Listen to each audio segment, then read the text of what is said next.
yeah, 28 point.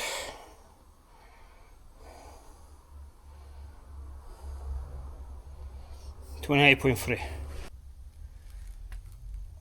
16.2, but I'll show you there is still a lot to remove. I'm gonna put it on the side door here because now I have to keep working on that and I'll do this later.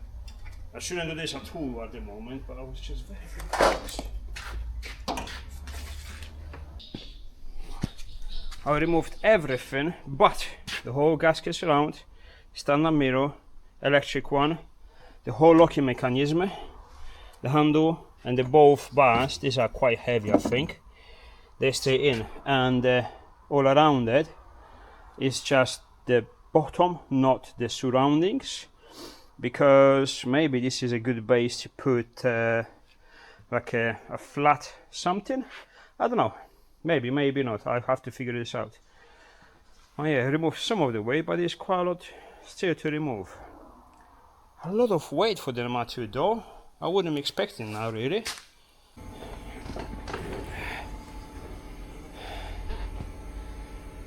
Is that dramatic enough? No, maybe there.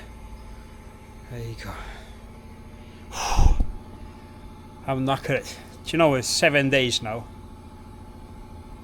No, yesterday I stopped a little bit because Andrew broke down. We had a chat. He brought ice creams and a coffee and a sandwich. So I stopped to eat. Otherwise, didn't stop for a minute. Genuinely, I'm not shitting you. First 3 days were like 12, 14 hours, I can't even remember. So yeah, it does take a long. I mean, progress is fast, but only because I'm putting so many hours into it. Today, I think it's 6:30 or 20 to 6, I don't know. Something around 6. Enough, because I'm burning myself out. I think tomorrow we're gonna be somewhere very, very close to the end. Yeah, I think so. I'm gonna get almost all done. Obviously, besides the middle section, I don't even get up. Besides the middle section, it's actually alright, this chair. Well, at this point, everything will be alright, even sitting on the floor. I'm not being dramatic, I'm being honest. I'm just old for this crap. So, this is a diffuser. Jesus, a fucking splitter, not a diffuser. You got to be careful because sometimes I'm on the back talking about the splitter and in the front talking about the diffuser. Splitters in the front, diffusers in the back, etc, etc. So yeah, splitter is done, but you already seen it. There's that cross member I've said before. There's the X, all welded on in the chassis. Very sturdy. If you're asking why this is not removable, can I do a removable? Fuck, I can do anything I want. I could do a removable, I can do a lot of stuff, but it will require more time. And to be fair, I just don't need it to be removable. This is here to stay here. So I'm not planning to remove this and put it on a chassis or something like this. And if I have to transfer this to the chassis because something happened, whatever, I'll wear it up again. It's no problem. So yeah, but the beauty is, what it does, it's not just welded on the bottom, you see, it just clamps the chassis like a C-clamp almost. So structurally talking, if I just tuck it in, it will be enough to hold the chassis in place. Obviously, be welded is better. And then obviously it's welded solid because it has to support the floor, which is going to have the low pressure effect, plus, you know, whatever is going to hit or anything. Haven't done the sides yet because I was so tired and I was contemplating, like, you know what, I got another, I think 6 or 7 meters of the square tube of that profile, and I was thinking I may just run, you know, just along the chassis legs there, from there just along there to have that support. But then this morning I say I may do a section of an L-shaped alloy stick out of the chassis legs itself. That's gonna be just lighter. It's gonna take the same amount of time. No, it's probably gonna take longer than just welding a piece of, you know, literally from here straight to here. But the chassis leg is already there. I don't know. I'm too tired.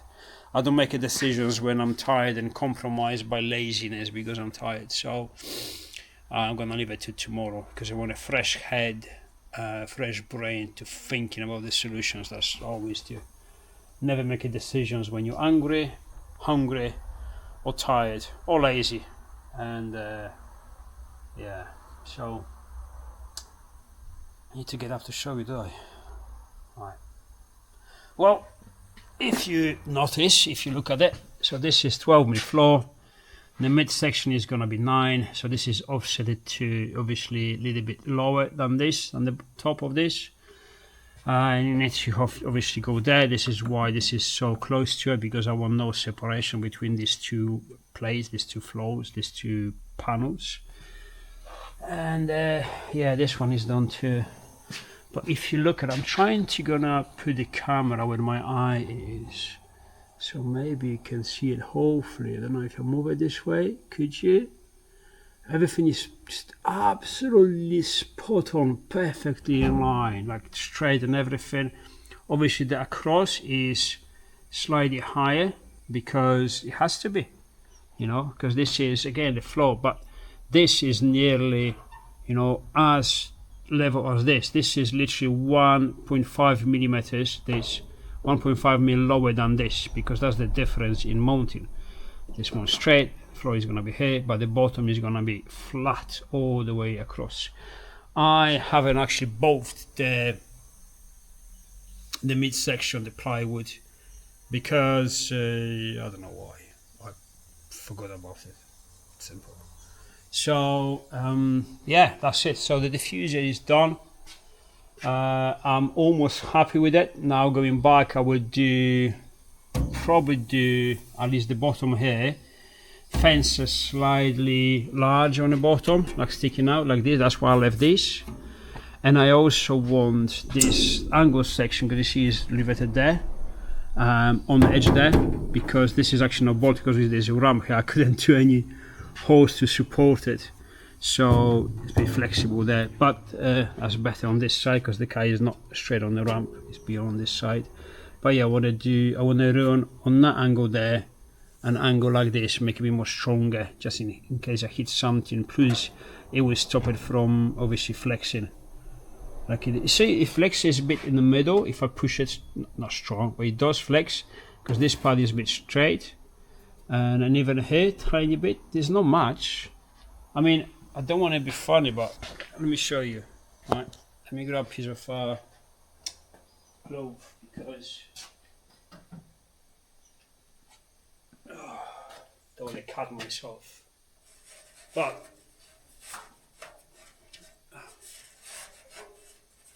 so sharp.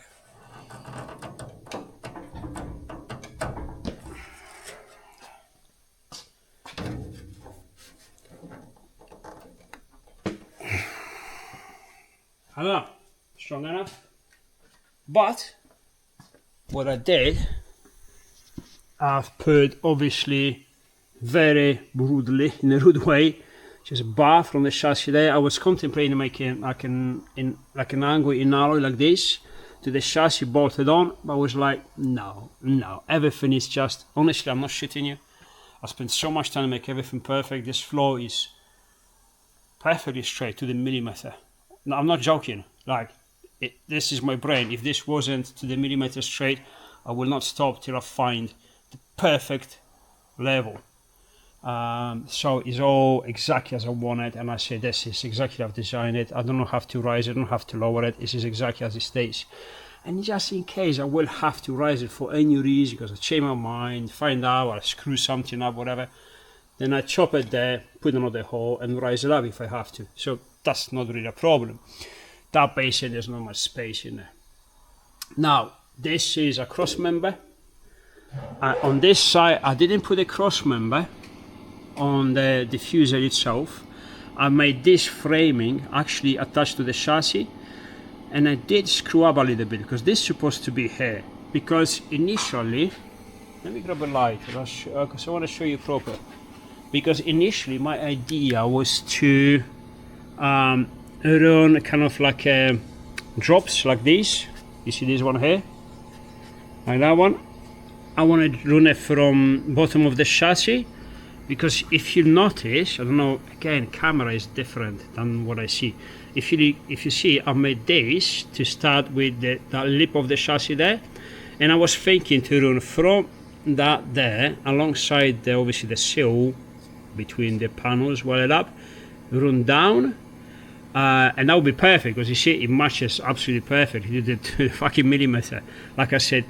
But then I changed my mind, because if that was just on the square welded there, it would be like, it's okay, but just in case I hit a curve, when I hit something strong, because I'm gonna leave these fences here, obviously it's gonna be shaved down, you know, like rounded, just in case I catch something, it's not gonna rip this off. But worst case scenario, if I do hit this, and if I do smash it up for any reason, I want those pillars there be strong enough to support it.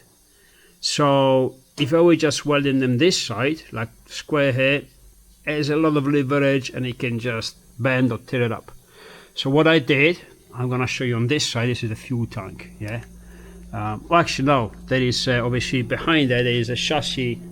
You see there how it goes? It goes behind it and it goes up about 12 centimeters, and is welded alongside from top to the bottom, both sides, literally on the chassis member. So that is super strong. And then if I got different ideas or whatever, I have a good base, a good framing for anything. But obviously the screw up is that the cross member is not exactly on the edge, it's slightly behind it. So this could, but it doesn't. Maybe if you push it really strong, then it does a little bit bendy, but this slip has to go even more 90 degree to match the floor here. So that's more than good, I think. It's more than good. And again, and then if I catch it with something, maybe this bends up instead of rip it off. So maybe it's actually better if this is a little bit more flexible, because again, it's like a ramp up. So if you imagine if something is gonna hit it, this is not gonna go rip off, it's gonna go up, because it's got that giveaway a bit of flexibility and that ramp to go over some small tiny obstacle. I'm making shit up at this point. I mean, I'm really looking into something that probably never gonna happen, and like all the dark scenarios, I don't know. All the rest is pretty much chassis stiffener, like a serious chassis stiffener. There's no bolting, it's welded solid. So, and it includes be welded to the midsection, which I managed to clear the bolts and I have to take it off. I take it off for no reason, because the rest is welded on. So I don't know, I was concentrating on cleaning the bolts. I don't know, I was a moron, not thinking straight. But yeah, it's solid. So I'm not even counting those 6 kilograms as part of the flat floor. The splitter weighs tiny bit more than I was hoping, I think, because I did put some extra reinforcements, but I'm happy to have spent maybe 1 kilogram more on that one, but make it super strong. Again, that one we hanged with Steve. Steve is much heavier than me. We hang both of the, like, shaking it down, it doesn't budge. There is a little bit of flex, because obviously nothing is super solid. It's just plywood at the end, compressed marine, super strong, super light, blah blah. It's the plywood. This is okay. I honestly not sure if I'm gonna have to put another cross member kind of like in between here, because this here, if you notice, you see it does bend a little, but the forces are coming down and it can't arch more, because it's already, I don't know, because once I put these over there, because you see if I pull it or push it, it moves there. I don't know, I'm really not sure about this. I probably will, just for, I don't know, it's weight. At this point I want to save as much weight as possible. I already spent quite a few kilograms on this. I will, obviously, once I remove everything to work on it, whatever, because it's finished, I will weight every single component. So we're gonna see how much I actually added. But I am pretty sure that I will offset the whole flat float, all of it. With these fuckers, they're heavy. And I butcher them, if I butcher them proper, you know, not so they're gonna be silly, but, well, yeah, borderline silly. I think that's gonna be pretty much a save there what I've spent here, if that makes sense. So that's how the diffuser looks like. Now I'm not 100% happy with this one, but I already knew it. Again, this is one of those when you're using exotic materials and do everything carbon, like one piece, you know, bonding and everything. You don't have riveting, you don't have rivets, you don't have the bolts, and I have a lot of rivets, like shit loads. This looks like a Spitfire wing inside. You see they okay there, nice and flush, but this is the other side of the rivet. But what I did, because this is about 2.5-3 mil thick, I can't even remember the thickness of this, Jesus, what a shame. What I did, I've drilled a hole and I've drilled another hole larger to fit the back of the rivet, so it kind of disappears inside almost. I didn't want them to stick out obviously this much, because that will create quite a lot of turbulences. I know it's small thing, but it's very close to the ramp, you know. So yeah, on the other side nice and clean, because these are nice and smooth, so that's not a problem, no worry about those. This is again this is not flexible, this is quite hard. I can't remember the grade of this alloy, but this is the grade before you can't weld them anymore, or very difficult to weld them anymore. It's very, very strong. You see the way it sounds, like the size as well. Some of the alloy when you buy doesn't sound this way. This sounds like metal. Other ones sound, I don't have it. It's a bit more plasticky, so it bends better. You can bend them multiple times. This one can't. This is more brittle but much more rigid, so it's very strong. And yeah, see, need to refinish that sharp edge. I'm pretty sure this is gonna get in contact with my shin. I need to shave that nice and straight. Same on this side. You know, refinements, small edges, and that's it. Interior as well, I need to change the seats. I need to change the springs once they arrive. I already know this. I think this is it. Oh Jesus, 28 minutes. I don't know what's wrong with me, I'm talking so much. That's all. Will never be a good YouTuber or any bullshit like this. That's not the thing. It's making, I was gonna say that I'm not a YouTuber because I don't make any money, right? It's bullshit. That's utter bullshit. Now, for some reason, let me show you, because I need to be framed into this beautiful, like, that's it, this is the thumbnail. Probably gonna do it. It looks actually good. Yeah, so, what's gonna say, yeah, I'm not a YouTuber all that stuff because I don't get paid for it. Yesterday, YouTube sent me £49 and 70 pences and 70p, nearly 50 quid out of YouTube. Now you have to understand how YouTube works. They don't send you anything until you get at least 40 quid, because it's just, I don't know, administration fees, no worth it. I don't know the reasons. I think it's 40 or 30 quid, something like this. YouTube didn't send me any money for a long time, so this nearly 50 quid were accumulating for months. This is how much money we make in YouTube. You understand what I'm saying? I'm not a YouTuber. But also, again, I don't stage stuff. I just talk to you like, you know, well, you know, like, it's a bit shitty. There's so much play. Anyways, that's enough. We have a nice footage. Jesus, this car looks good. It looks good from here, looks good from here. I like it. I do like it.